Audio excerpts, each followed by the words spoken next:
ka. Why, princess?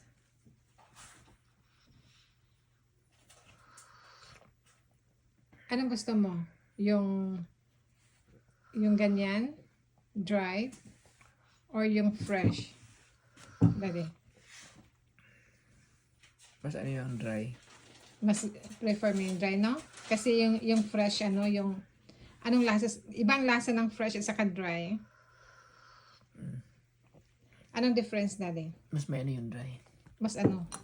Mas refine ang taste niya. Kaysa fresh? Mm.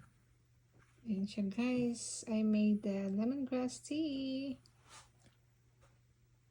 So, mas gusto mo to, gang? Halos pareho lang naman, pero Hindi kasi yung fresh kasi, hindi kasi ang price masyadong marami. Hindi mo makokontrol kung anong dami ilalagay mo. hindi iba talaga yung lasa niya. Saka hindi mo makokontrol kung anong dami ilalagay mo. Unlike yan, control mo. Pero iba, ito mas okay to. Mas gusto ko to. Kasi controlled nga. Guys, ito yung nagawa ko ngayon. Na lemongrass tea. And mas gusto ni Frederick to kaysa yung fresh daw.